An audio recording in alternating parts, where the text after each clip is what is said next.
We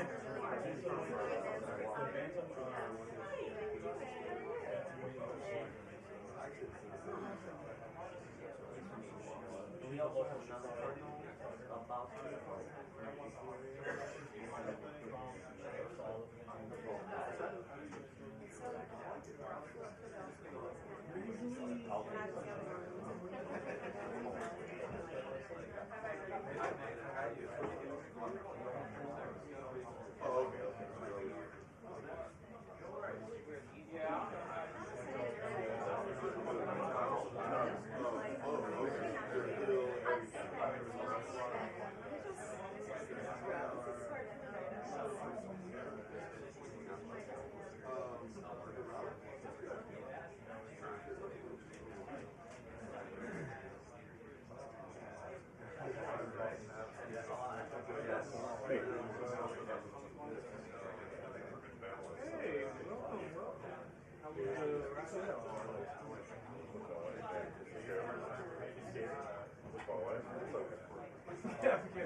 Okay, well, I can.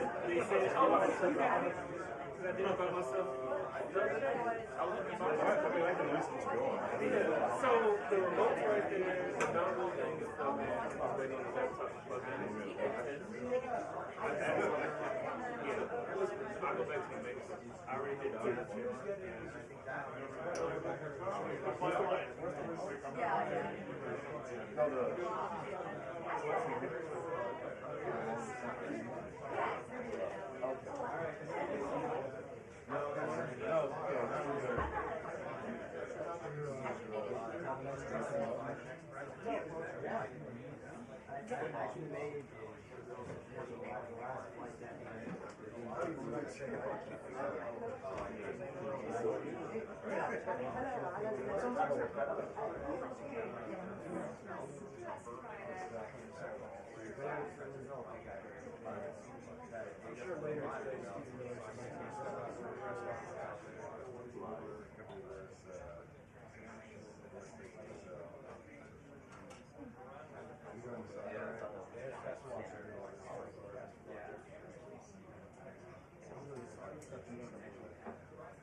So first and foremost, what would be your super fair bid?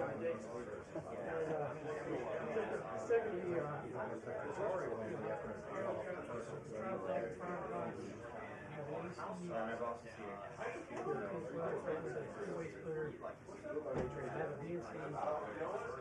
well, it looks like we're doing a shot.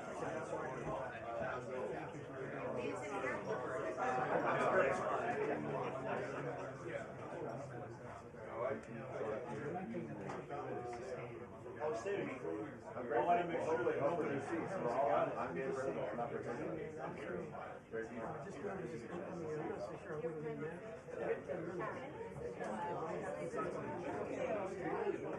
Oh, Kelly, yeah. We probably have a rotation depending on your shift. No, I wouldn't call it anything. I'll be on to the next. I'll be back to the end by then. Shift that way, just reflect where your feet are.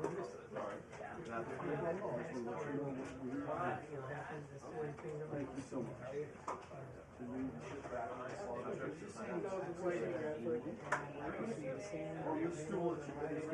Yes, sir. The first person in the room today. Thank you. See you now.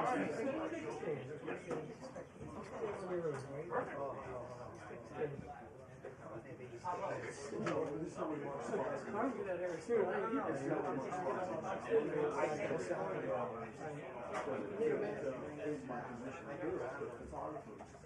More spot. You are so serious about this. That's what. Sure, bro. Thank you very much. I mean, you could be doing both, right? Good, but I'm not perfect. That doesn't have much.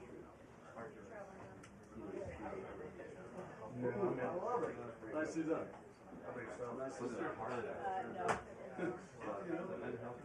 Oh, nice. Wow.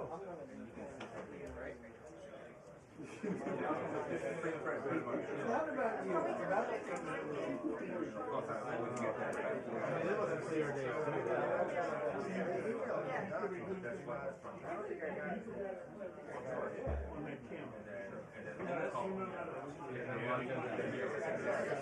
Excuse me, coming for it. I mean, I saw you on my brother. What he's doing, yeah. What is he? Just to see what it looks like.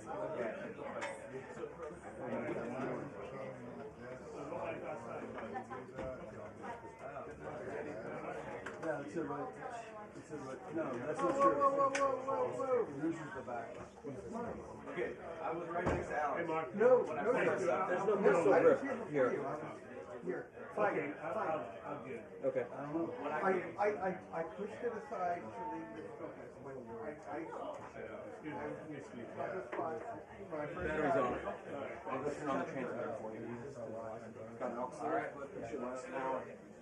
More bit. I'm just saying, when I came in, there was nobody here. Grab the, Alex was negative. I got it right there. And I put my mail right here. mine was switched off. Just take the hands. Just take the hand. You guys are. That makes even more sense. Thank you. Sometimes I can. You are very good. Sometimes, well, if it's less work, I'm a genius. That's about Mr. Thank you, Peter. Oh, man. Peter's Mike, Rodney. Huh? Peter is Mike. Good enough.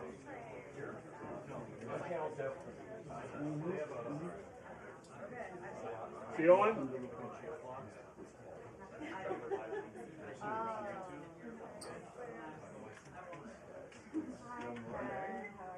Good. Good to see you. How you feeling? I just, well, my daughter started to care, which means like 6 weeks ago, almost 2 months ago, when she was pregnant. We were sick the entire month of April. Still strong. Like, I was worried about him, but like, seriously, she got cold flu and got back to cold. Who you? Because she has like, Well, it's just it's there's a youth that brings it down. It's a better angle for you than the NBC side. Oh, most definitely. If I go back there, I've had problems If I shooting had a from hammer- everybody over there. Come on, man. Good luck getting back. that's what last night. Hey, come around. Come right in. Here. Come on. Man, these dickers are, is no joke. Now push this. it's gonna be like 2 years. Yeah, I mean, being that everybody's now getting their cameras here. Thanks, bud. Let me slide it. Thanks for putting up with me.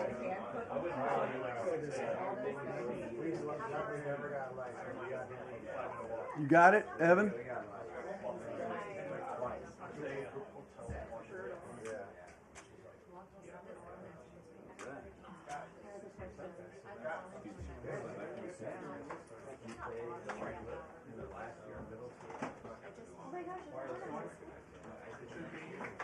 Buddy, wireless is on channel 2? You got it. Okay, cool.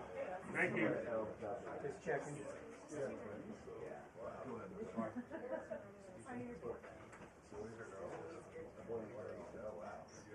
Out. Stand with us.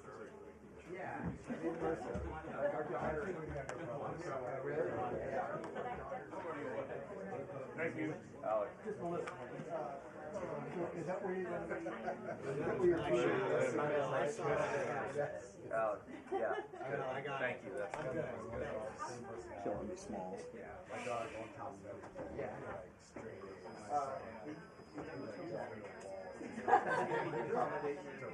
Typical boy, typical girl.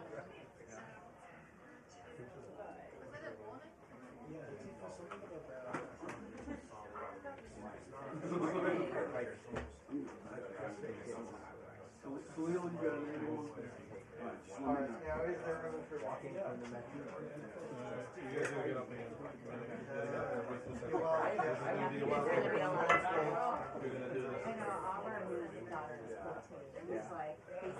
I believe that. Yeah. You want to be here? You want to be here? Okay. You can use that school. I'm going to go back there. Wait, what? Wait a minute. Chris, What? Yeah. you giving up your spot after that? Well, he's an ISP. Oh, okay. If you want to stay there, there will. No, but I'm not going to stand next to you. Next sample boxes. No.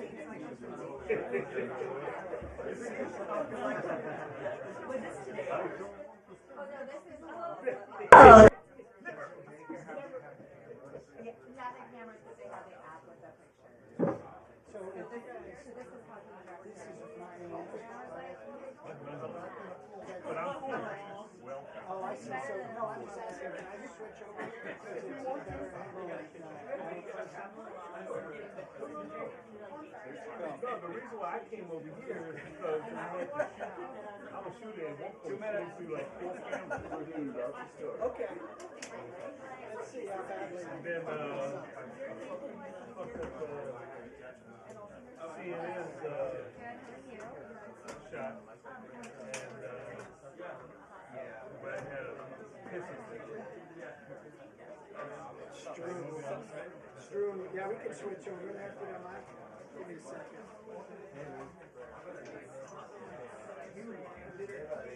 Go ahead. Too early to start drinking?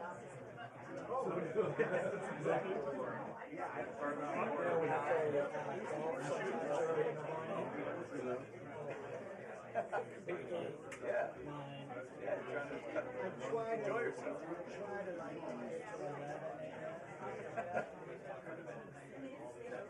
You watch that show, Curb Your Enthusiasm? Oh, that guy's always playing golf. I'm like, this guy's like,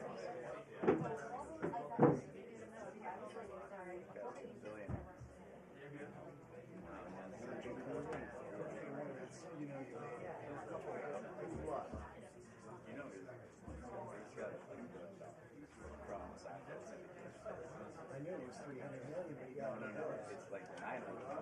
Hey, what's up?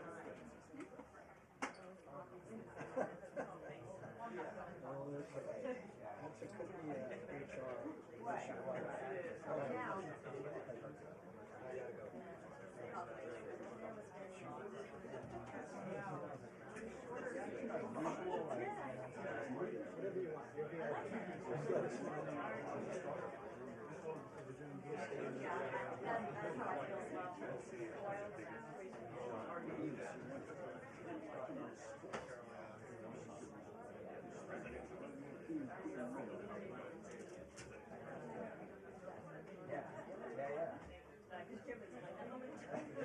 whatever you want.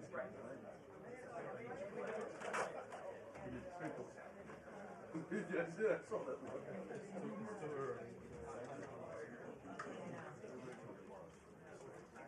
Here we go. Stop.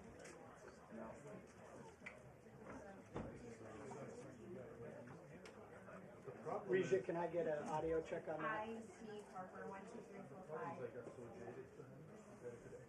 One more time? Hello. Again? One more time, Regia. Hello, mic check 1, 2, 3, 4, 5. Thank you. What are y'all doing back there? Oh my God. Whoa. Does anybody really need to know what I'm doing?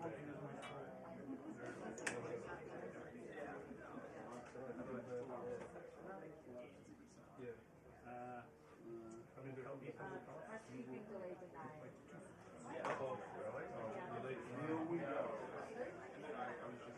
You heard that? We're late tonight.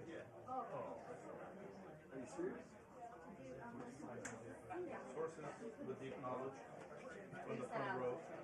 What? You just send it out on the blue check. 9. Sources with deep knowledge in the front row.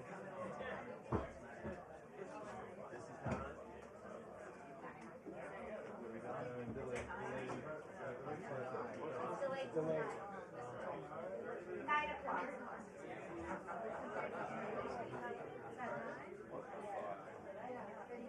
I know. Yeah, update official. But that affects our pieces. How's the little one? Just sent you an email update, delaying this until 9 o'clock. What's her name? Well, Yeah, it's fun. Oh, little cheeks. Till 9 a.m. now. Yeah. Thank you. I love that. Pumpkin. No, it's not. I don't have a chair. I'm not. I had no idea how that went.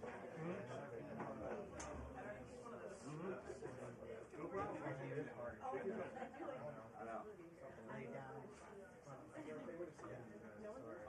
Because I got a pretty good one. She read my thoughts.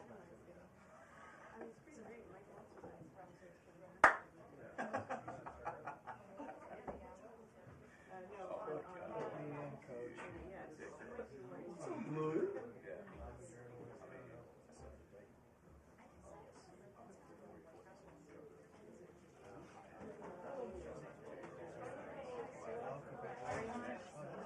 Yeah, I mean, you look like you.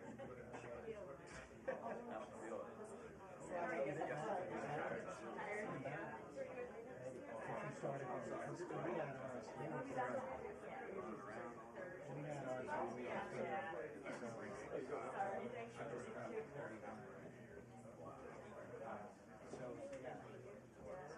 So the nice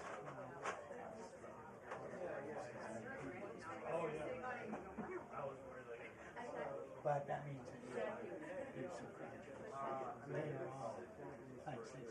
Oh, really? You want some crunches as well.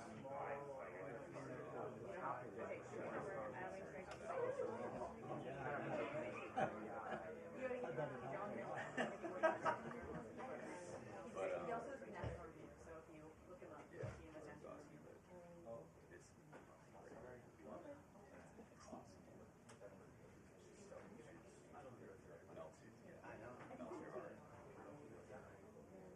Yeah, and then to have that happen 30 years later, another one is amazing. And then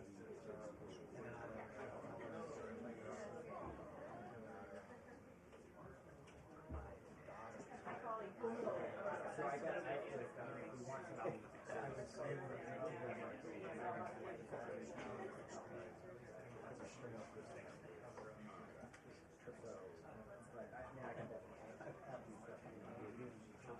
and right as I took a shot, one right in her mouth. Sorry, I didn't come up with my questions today yet. And I said it to her. Yeah, it's an inspiration.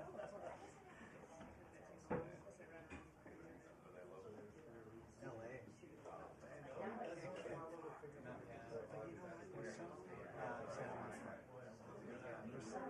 I could do it. I just, like, if we want, like, yesterday, something.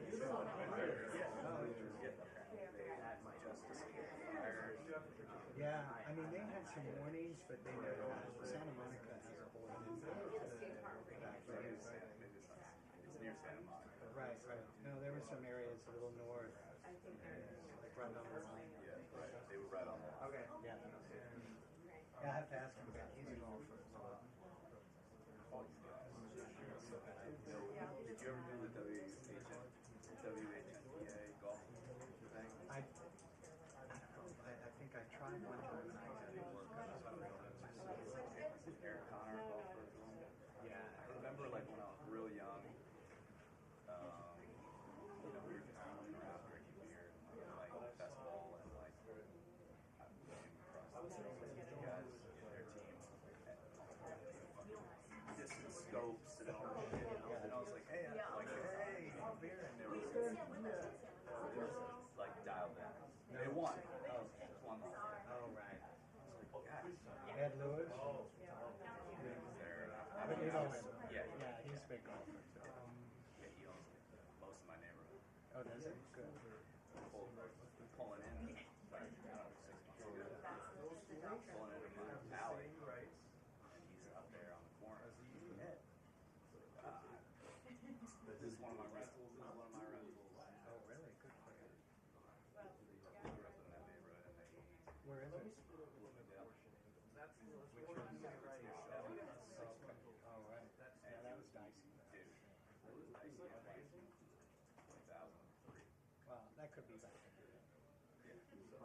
was just starting out, like the little things, big business meeting, go in my neighborhood, there'll be something else.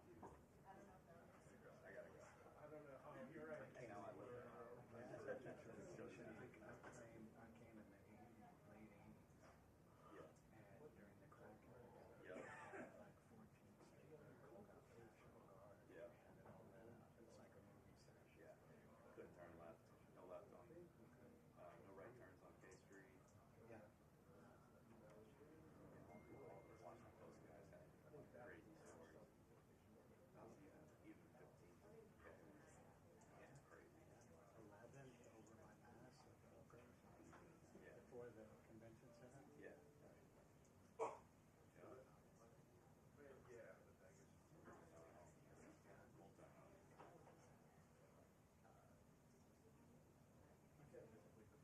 I came there back not that long ago, some years back, and I saw it. I don't know. Maybe you can. Doesn't seem very logistically. Yeah.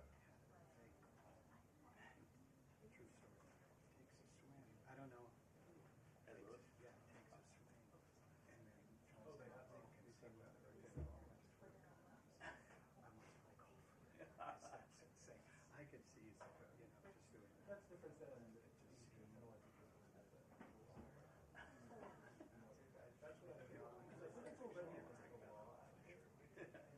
It just seemed Yeah. For the preset, you'll take Saturday. For the okay.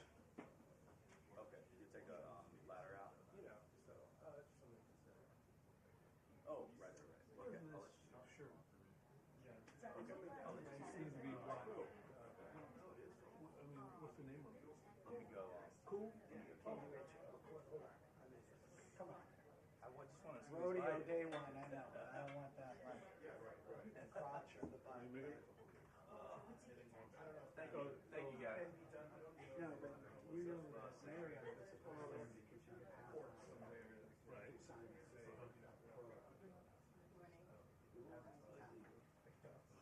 That's why. For breakfast, What's half? The shirt's 80, it's 40. But I mean, a great jacket, great range, great under layers for 15. And it's relative.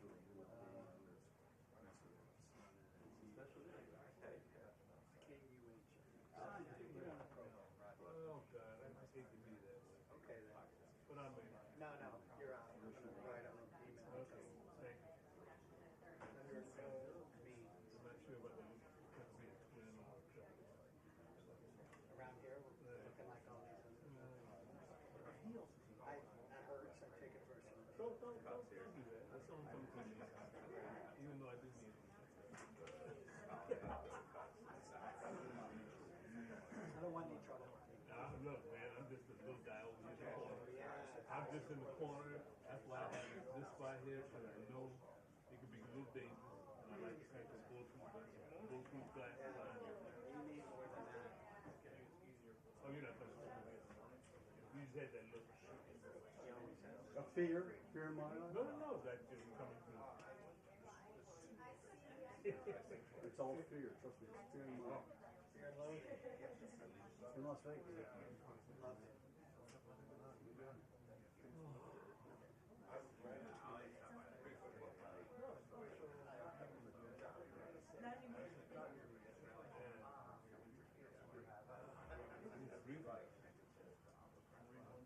First 8:30.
come to the party.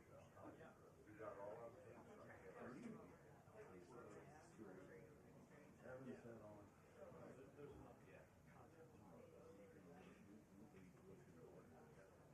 So, see where they get the stuff for them? Yeah. Stand behind that. Stuff. I don't care. Somebody see it. Oh, someone's on, someone. Just letting you know. I mean, I don't, one of the other TV people. Oh, What they a video person? Yeah, but, No, it's a still guy. oh, is that right? There's Harnick's over there. I'm sorry, go ahead with No. Well, it's good to, I'm talking it through the possibility. So, that limited possibility. Keep the dialogue going. Dialogue, I like this guy. I like this guy.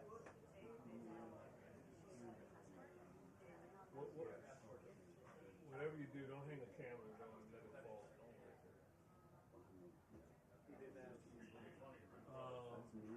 That was back during, It's supposed to be Chris, but it sounds like it's so, That's right. trying to remember who The that problem is was. you need a little of that angle because if he stands off the left-hand side, you're not going to see him. But if he stands off the right-hand side over there, Yeah, but it happened, it just hung there. that's usually stacked. Right in front of NBC camera. Our shot was Bush and all like this. Can you see? It's on the very bottom. So we had to be routed out to I got it. CBS. Go ahead. Coming over? I don't care. Why I'll do head on. You're doing head on here, I'll do head on. Would you throw out the 2 to 6 from up top? Thanks, bro. Right. Hey. I hate when people hang up on me. Yeah, that's easy.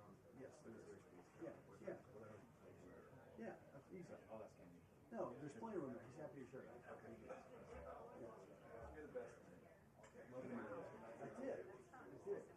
So my buddy in the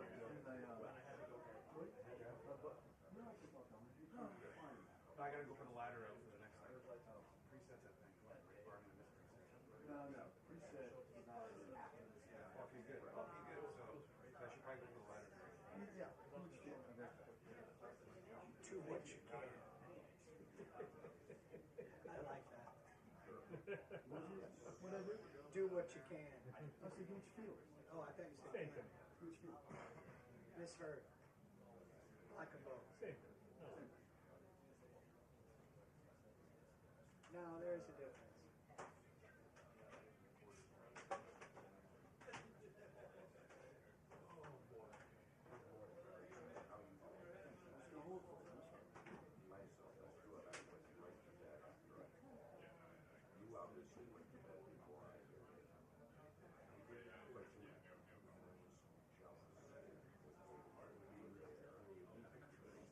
Oh, what, the pyramid? I'll check. I did something about that.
fun seeing you.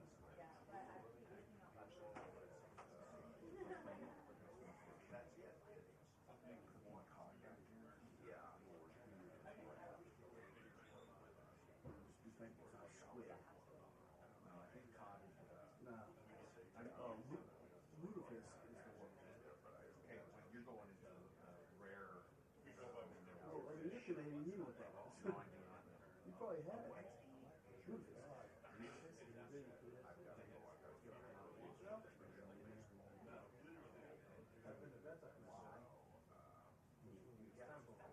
Doesn't sound like something I participate in. In the overall, I hear that.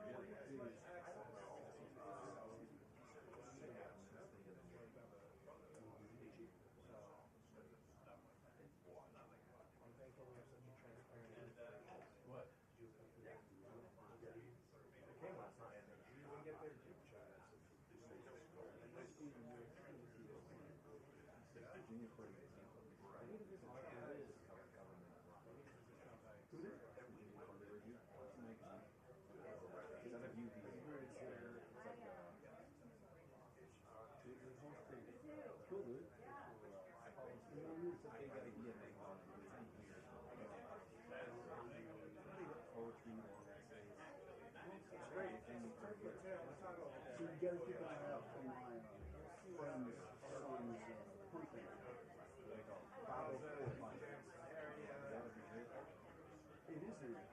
504. It is a but it's also the grant contract for education. Every state has a 504. It helps pay. And that's what it's about. I'm ready to here. Here.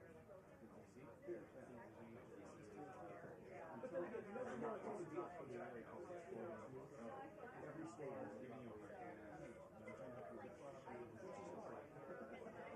it's not a good sign.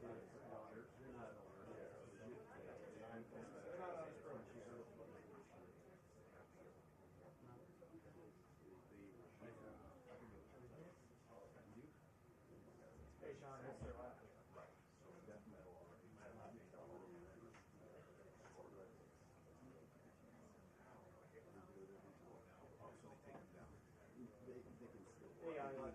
When did they actually Two administrations ago.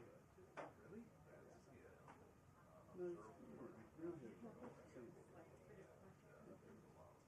No, we don't have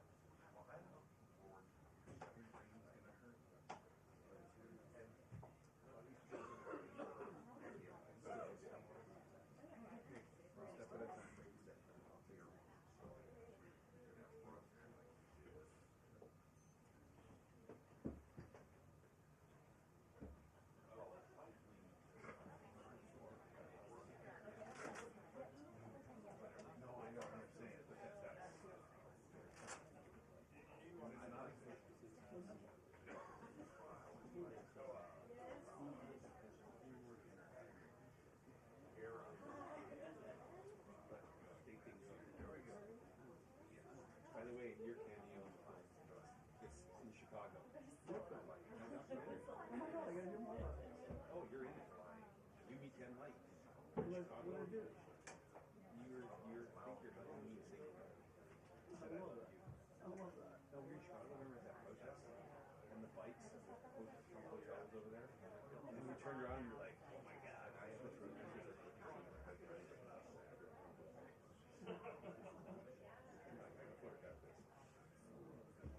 No, I've been shooting it. Well, I'm in the rock cut phase. Just around now.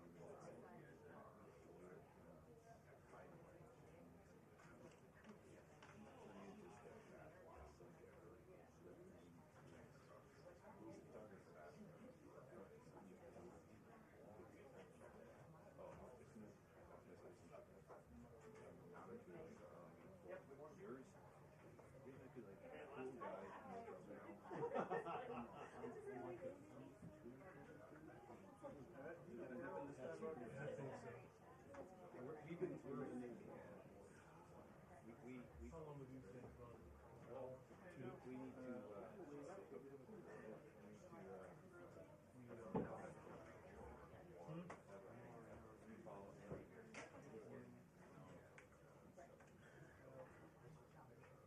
this way. Is that the stretching years? Hey, keep it down. Get that leg down.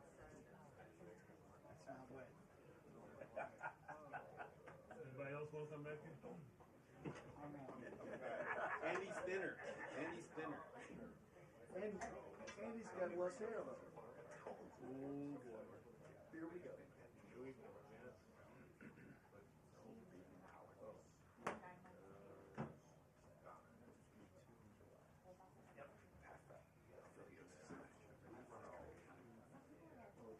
I don't know if we'll get lunch, but I mean, it's one of those things. So this is one of the peak emergencies. They gotta work. No, I know. I can't work on that.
We got.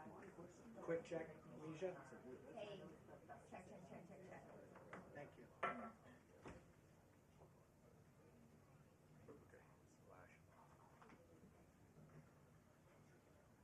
Peter? 543. Thank you. 2-1.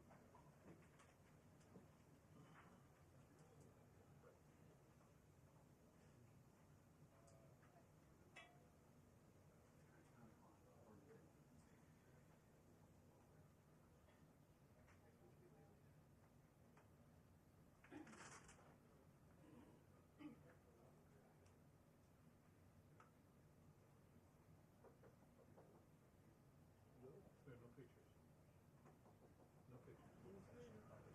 No, not take pictures.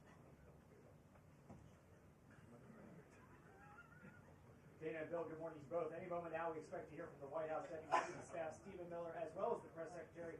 The focus, I'm told, is going to be on the Department of Government Efficiency, or DOGE savings that have happened within the first 100 days. This program, which has certainly generated a lot of attention, both pro and con up on Capitol Hill and with the public, is going to be focused on what they've been able to save so far. While we've seen a number of Democrats say that they've taken a machete to many government programs, the administration says it's also found a lot of waste, fraud, and abuse that it wants to highlight. So I would expect in the briefing, we're at least going to hear that off the start of where money has been saved. Of course, the number one issue on so many people's minds, whether it be in polling or as we talk to people, is the economy. The White House still facing a lot of questions about its trade policy. The president just yesterday, once again, defending his tariff policy. We heard from an economic advisor this morning who said it's very possible a trade deal could be announced, or at least developments on a trade deal announced by the end of the day today, but it was only a tease. No guarantee either way. The White House has been facing a lot of questions, though, about its economic strategy, given some of the economic news we've seen just within the last 24 hours. The latest GDP news showing that the economy shrank in the first quarter ever so slightly. We had new numbers out this morning showing weekly jobless claims also up a little more than expected. Even places like McDonald's seeing same-store sales fall within the first quarter. So whether or not this is a broader economic indicator of where things stand with the U.S. economy or just kind of nitpicking, we'll We'll be looking to get the White House's comment on that. There also was major news overnight as the U.S. and Ukraine reached this minerals deal, which has been talked about now for months. Treasury Secretary reaching a deal with Ukraine's economic minister that would essentially allow the U.S. to eventually gain investment access to what Ukraine is able to offer.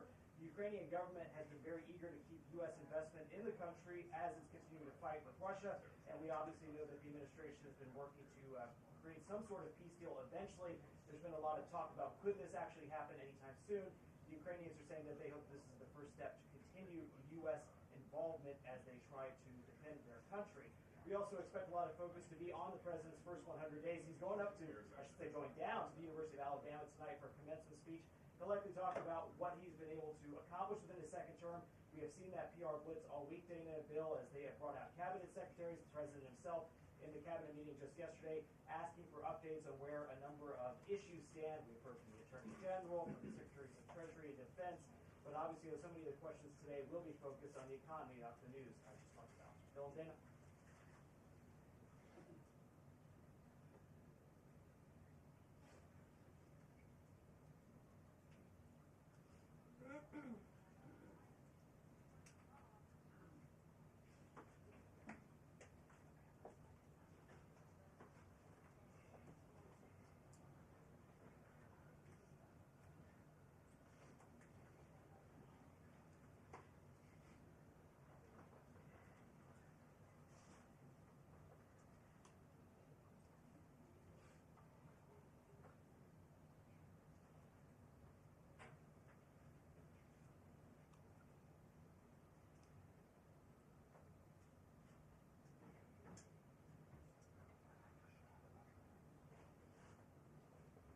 Dana, there's been a lot of questions about timing, about whether or not we'd actually be able to see that bill done by the 4th of July, which what officials here have been trying to say they would like to see happen. Obviously, it'd be symbolic. 2 minutes until the briefing. 2 minutes until the briefing. Dana, so I'll take my seat in 2 minutes as they are going to be out here. But I will say that in terms of the congressional leadership coming here to the White House, obviously they want to give the president an update of where things stand on this negotiation. The White House very eager to see this just be signed into law, and they're getting ready to come out now, so I'll take a seat. Dana?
Good morning, everybody.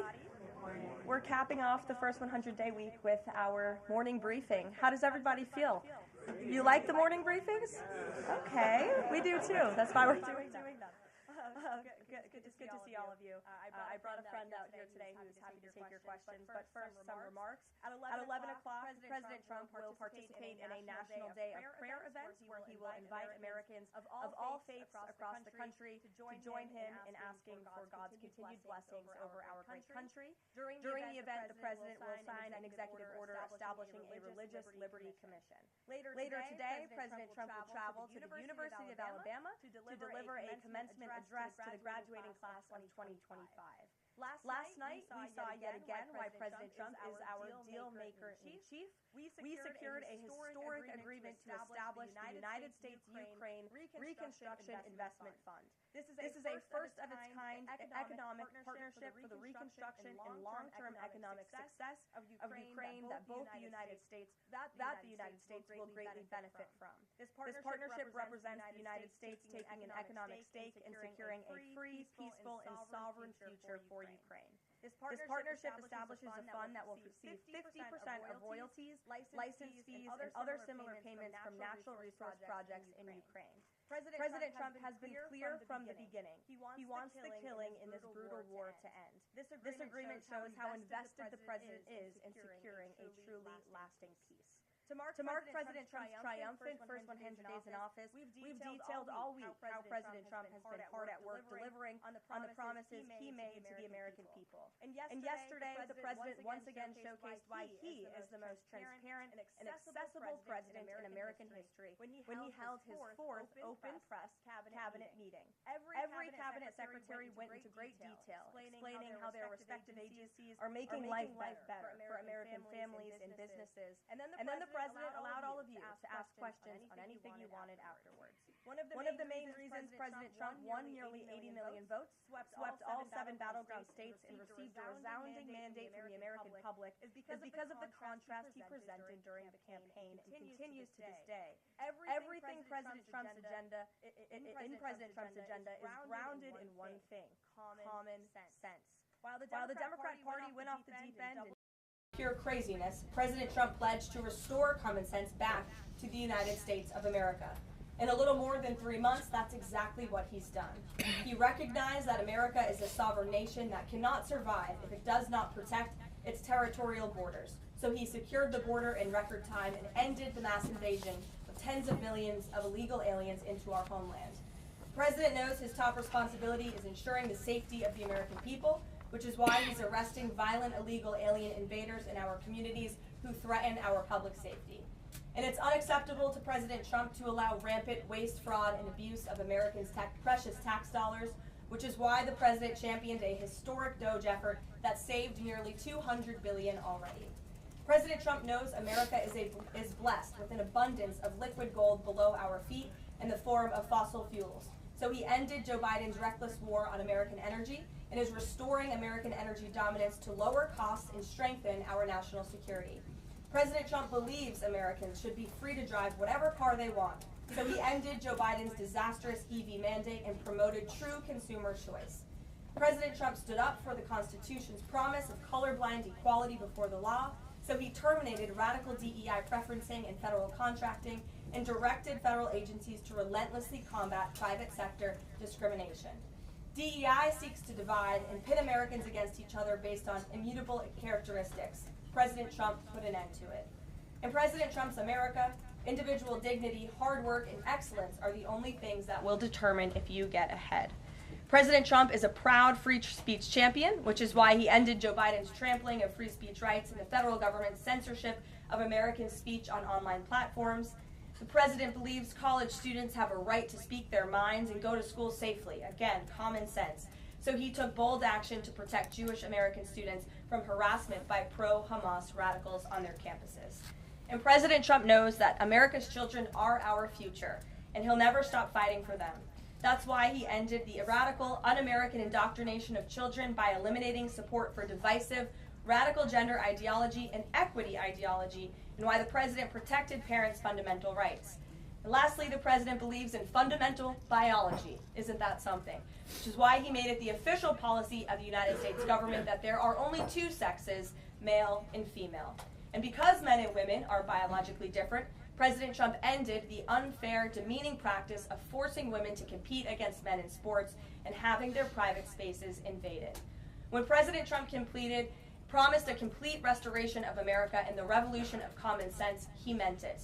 And over the next 100 days, get ready for historic trade deals, budget deals, and peace deals. For more on President Trump's common sense revolution, I will turn it over to our White House Deputy Chief of Staff for Policy, Stephen Miller. Stephen, thanks for coming in today. Thank you, Karoline. Great to be up here with you, and great to see so many familiar faces I've had a chance to get to know over a number of years as we gather this morning to continue our celebration of President Trump's unprecedented and historic first 100 days in office, what are without doubt the greatest 100 days to begin any American presidency in the history of this nation. This week you've heard about the historic actions President Trump has taken to secure our homeland, to secure our sovereignty, to secure our economy and our supply chains and our industrial base.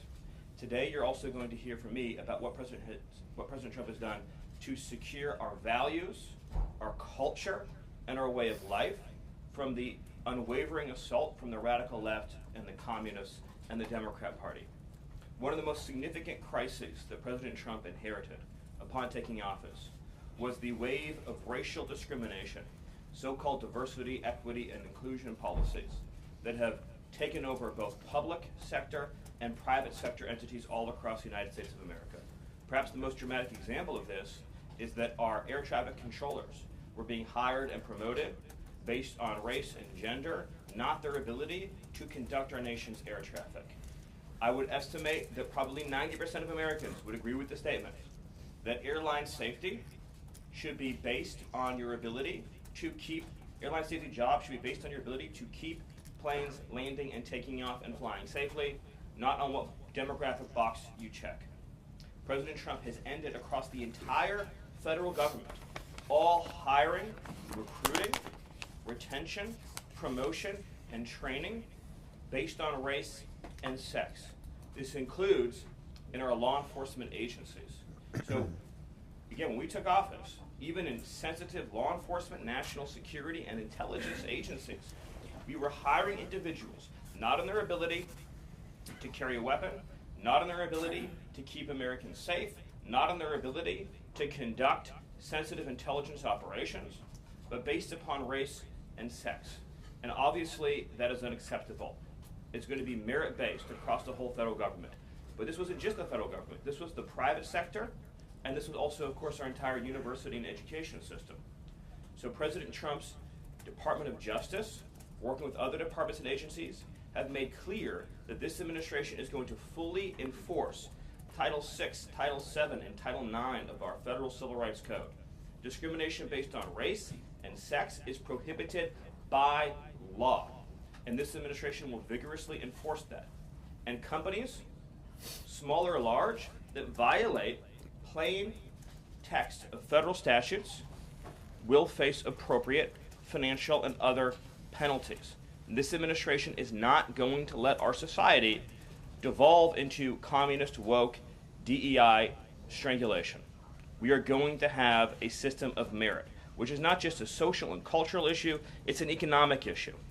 When you hire, retain, and recruit based on merit, as President Trump has directed, you advance innovation, you advance growth, you advance investment, you advance job creation, you create the best and safest product for all Americans. When a citizen goes to, say, a hospital in a medical emergency, they don't care what race or sex their doctor or their nurse is. They want the best treatment they can get in that emergency. When they're flying a plane or when they're on an aircraft, they want that pilot to be the best pilot, the safest pilot, not caring what that pilot's race or sex is. This applies across the whole government.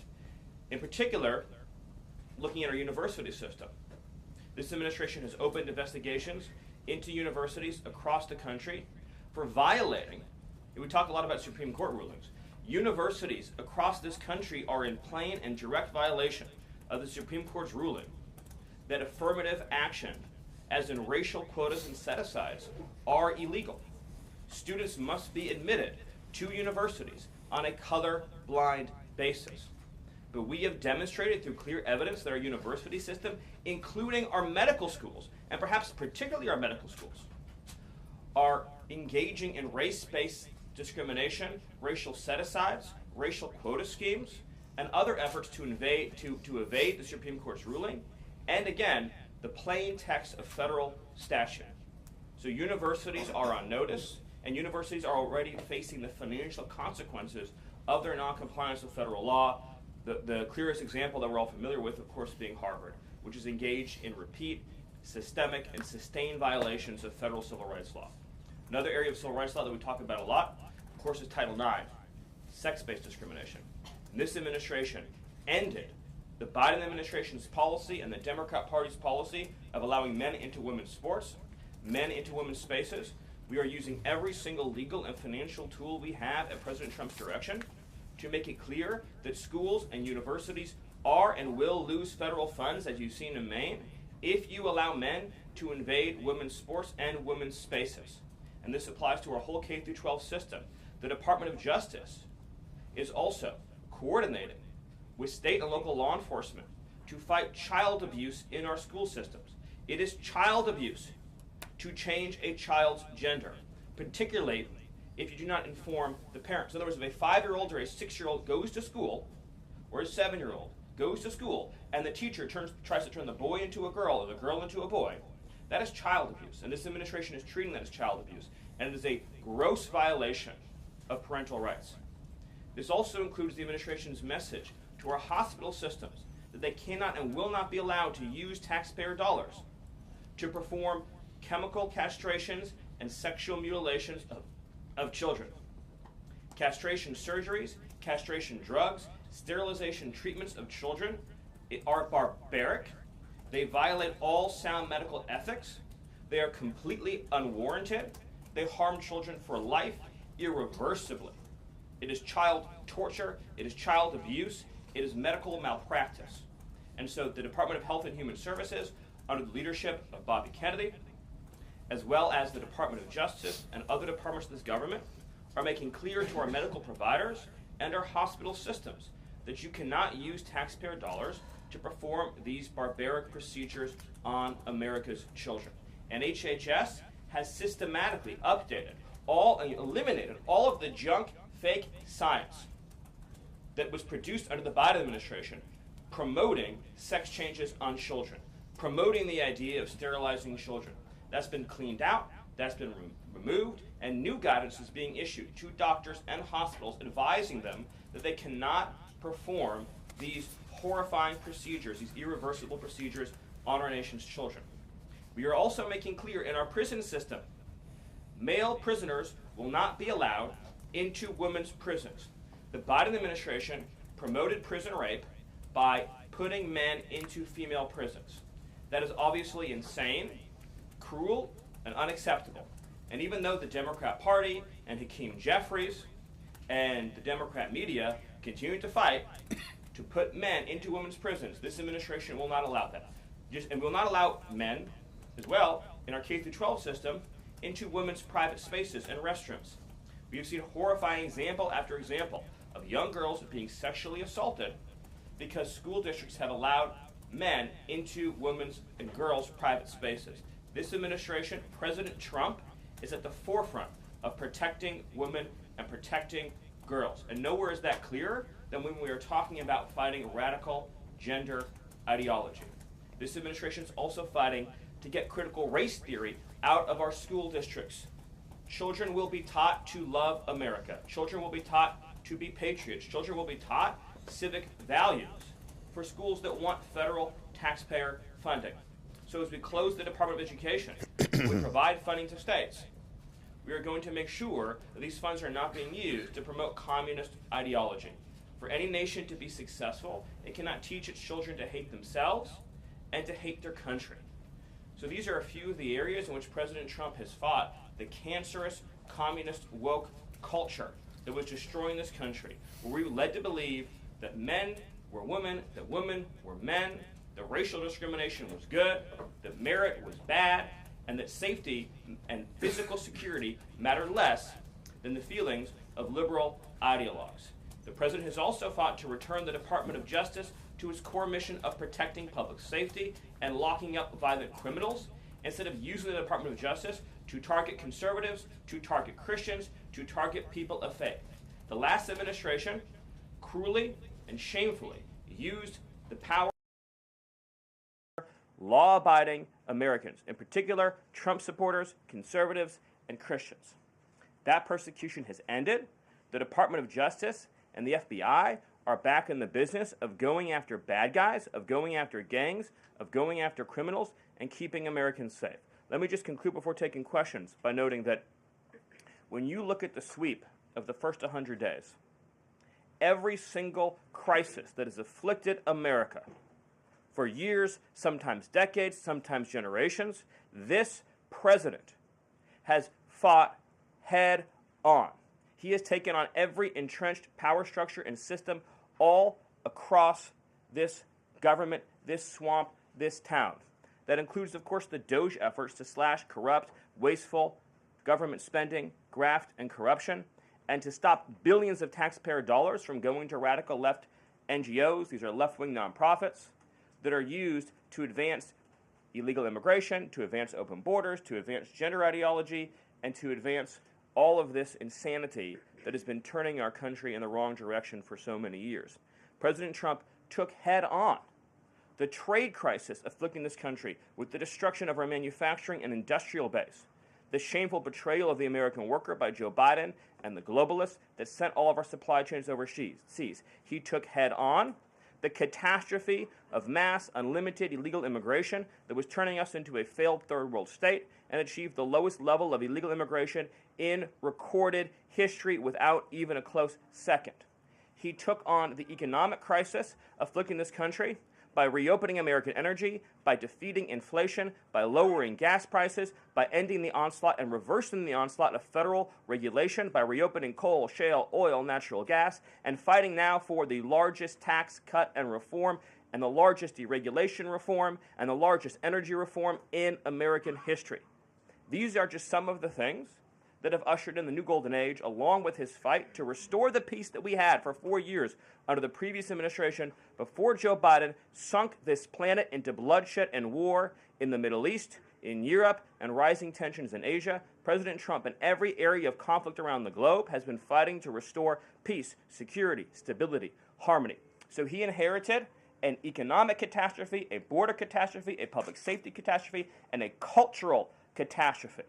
And in every case, he has reversed those catastrophes and brought America into the new golden age. So I thank you for your time, and I look forward to any questions you have. Awesome. Thank you, Stephen. And as always, we'll start with our new media seat today. Chris Bedford from the Blaze Media. Why don't you kick us off? Thank you very much. Stephen, what is the end goal of the China tariffs right now? Is the idea to open up the Chinese markets through a deal to a better market for exporting American goods to China, or is it a reconfiguration of global trade in a way that isolates China from free countries? No. So China is a unique situation, obviously. The president has talked at length about what happened to us economically since China's entrance into the World Trade Organization and the trillions and trillions of dollars of trade deficits that we've racked up with China over the period of that time, and what that's meant for our national security, what that's meant for our economic security, what that's meant for our supply chains. Obviously, right now, the Secretary of the Treasury is in the process of developing a plan that will answer the questions that you're talking about, but the president's goals have been very clear on these points, which is that he is not going to allow China to continue to steal our intellectual property, to continue to illegally dump and subsidize their goods in our markets, to manipulate their currency, to rack up an unsustainable trade deficit. We need to have a trade relationship with China that does not do harm to our nation's economic and national security. And that has to be the guidepost of any objective. At the same time, tariffs will bring significant revenue into this country that will allow us to pursue our dramatic plan of tax cuts and reforms. Awesome. Great. Bloomberg, go ahead. Hi. First of all, similar to that question, I'm curious, Kevin Hassett, when I was CNBC this morning, said that they were expecting some sort of news on tariffs by the end of the day. Do you have any insight into that? I don't want to get ahead of any announcement, but I'll just reiterate that right now, countries from all over the world, because of President Trump's leadership, are desperate and dying to make trade deals with the United States.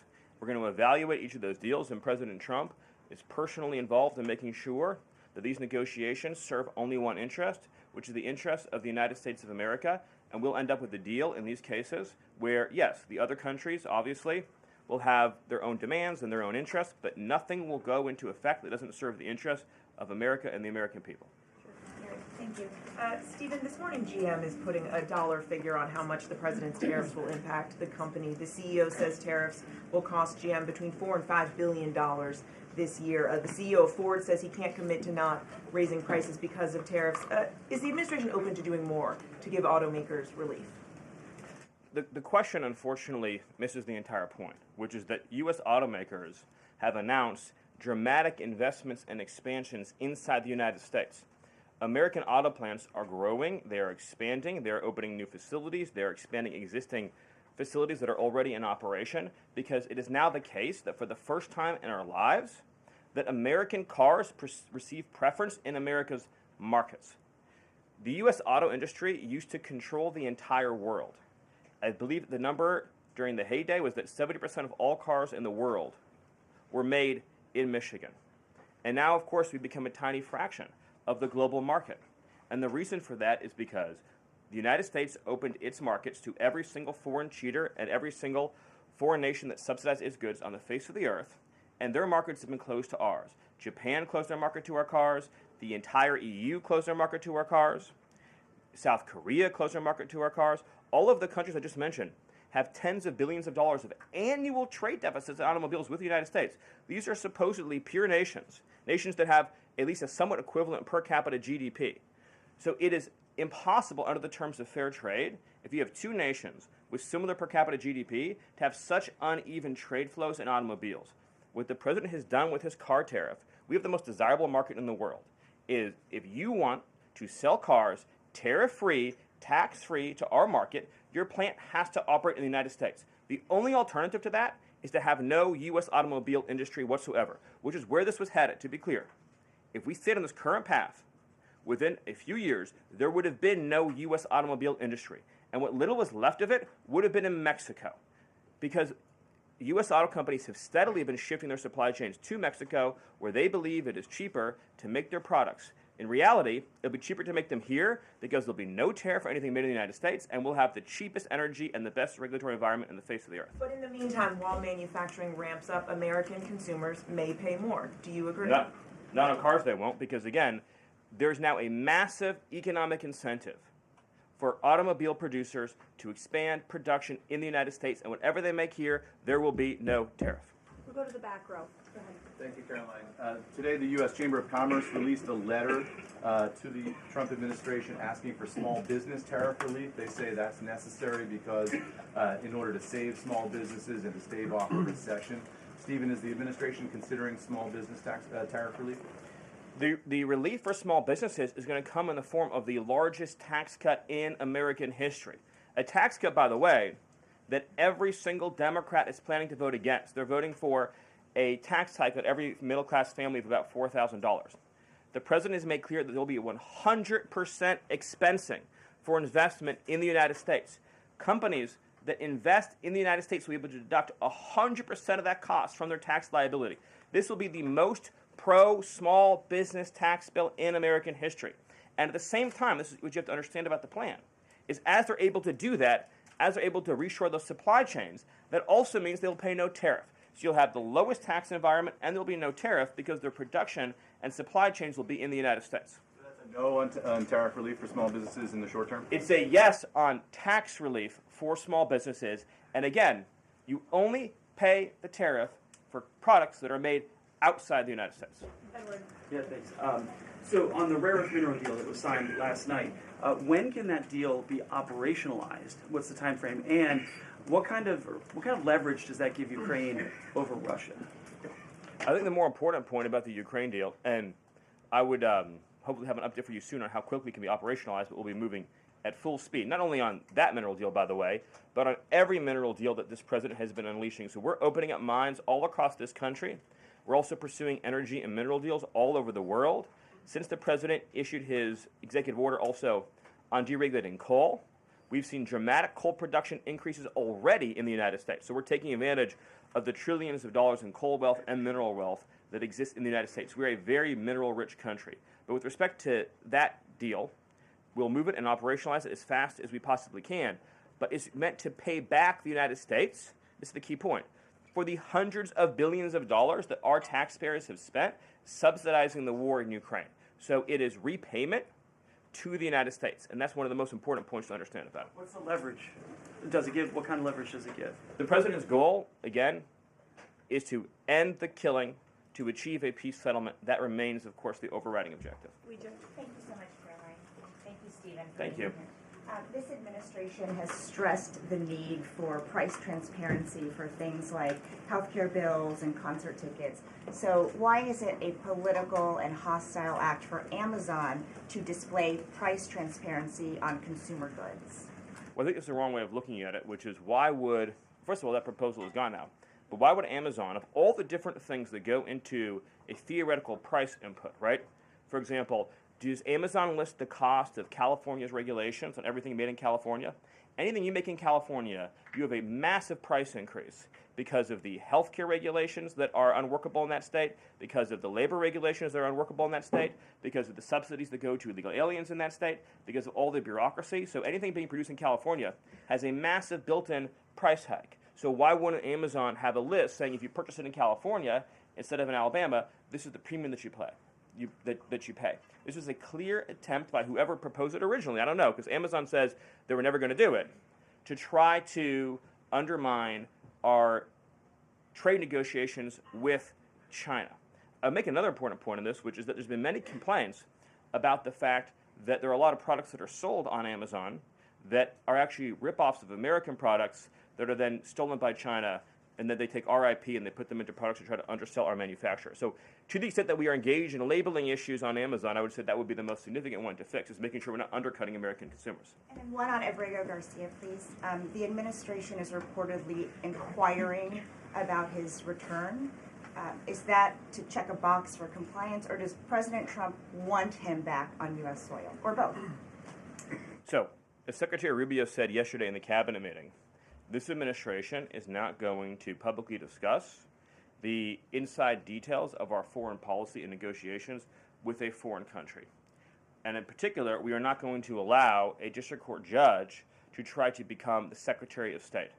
Secretary Rubio is the one who, under his leadership and direction at the State Department, is managing the day-to-day relationship with El Salvador.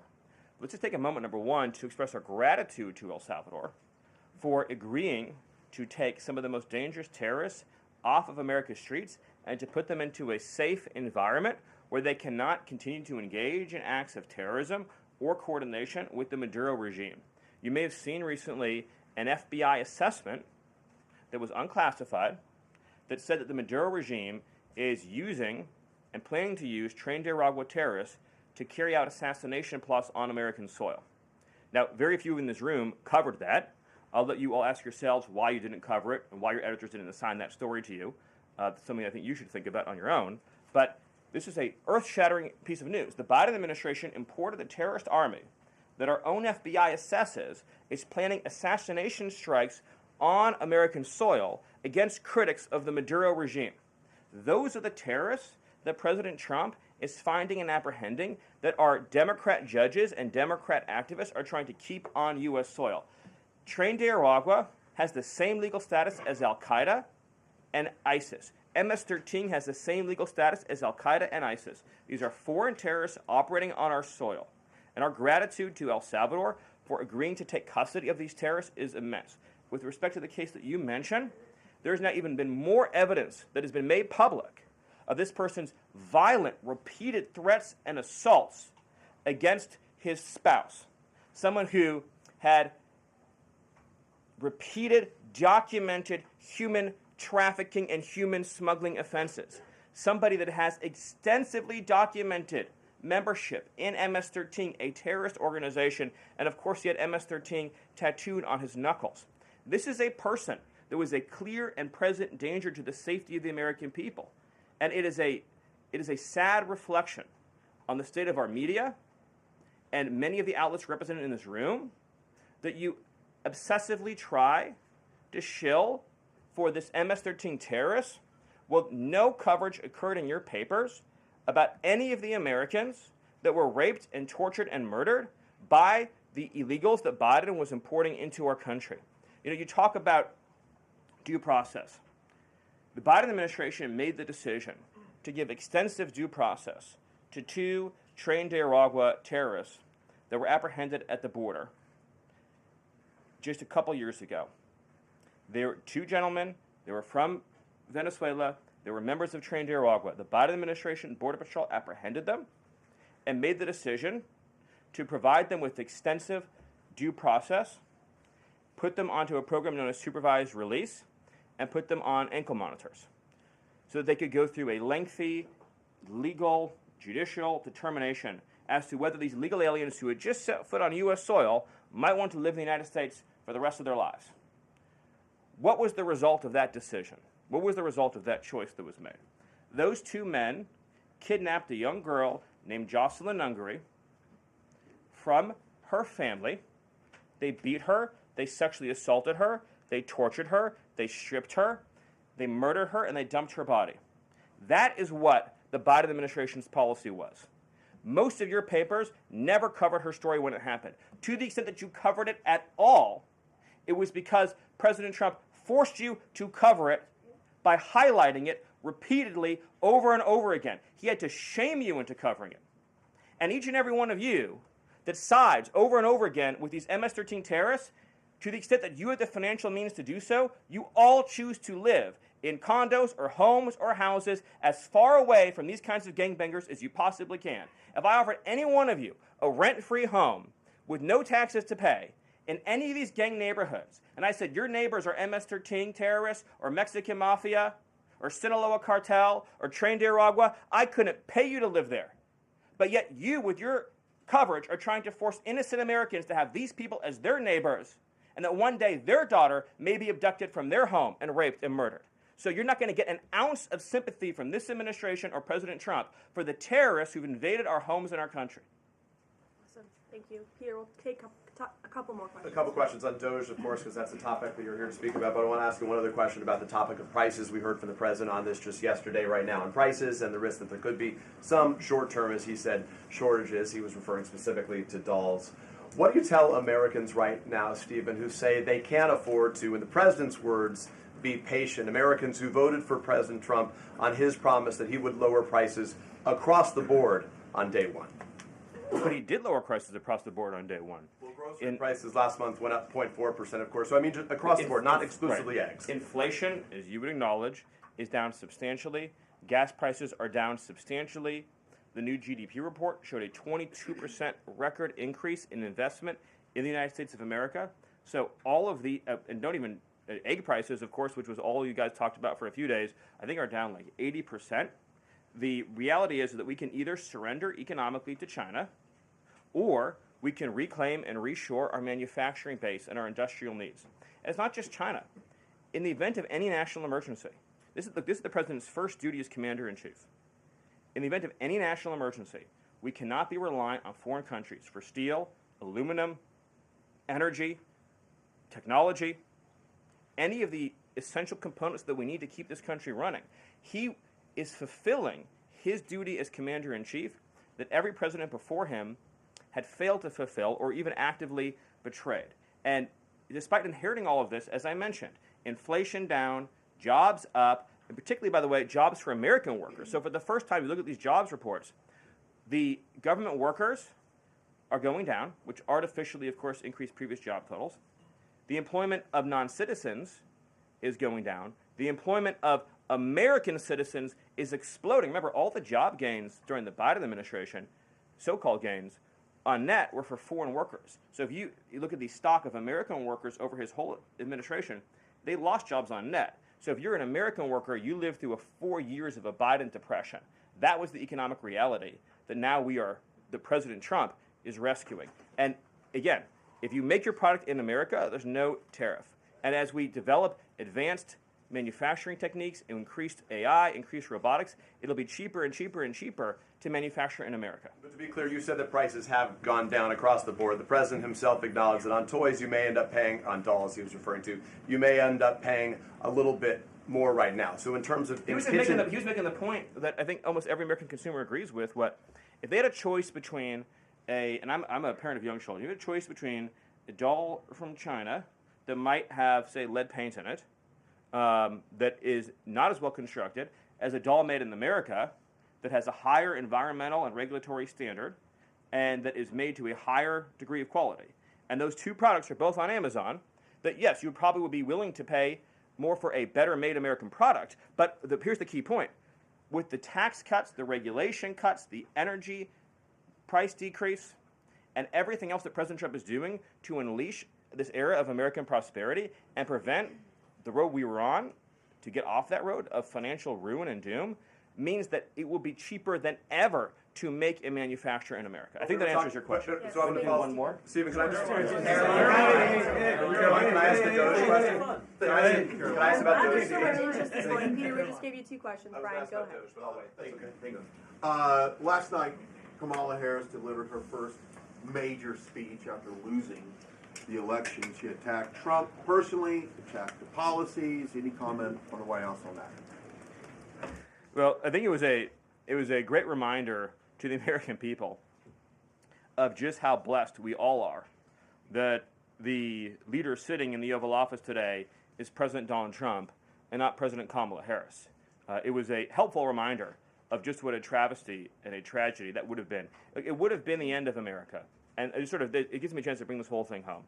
If we continued on this road of radical regulation, choking off American energy, sending our supply chains to foreign countries, taxing our economy to death, pushing this cancerous woke ideology on our children, ending merit, ending scientific innovation, ending public safety, allowing, everyone goes to the stores these days, everything's locked up, criminals roam free, law-abiding citizens under the previous administration were punished while gangbangers were given red carpet treatment.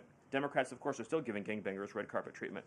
And then the border invasion. If those policies had continued, it would have been the end of the American Republic. And the only thing Americans want to hear from Kamala Harris is an apology for joining Joe Biden, and remember, she was the border czar, joining Joe Biden in aiding and abetting the invasion of our country.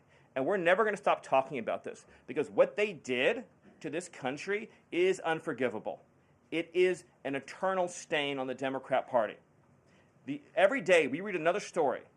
Every day we arrest another alien they let into this country who raped a child, who beat a woman within an inch of her life, who murdered a mom, who murdered a dad, who trafficked drugs into this country, who trafficked fentanyl into this country, who are responsible for dead and slaughtered Americans. And I don't know what's broken in the Washington press corps, that none of that moves them emotionally.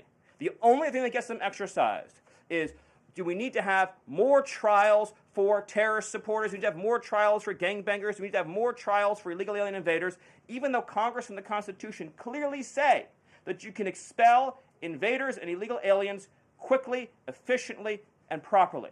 This president has literally saved America, and I could not be prouder.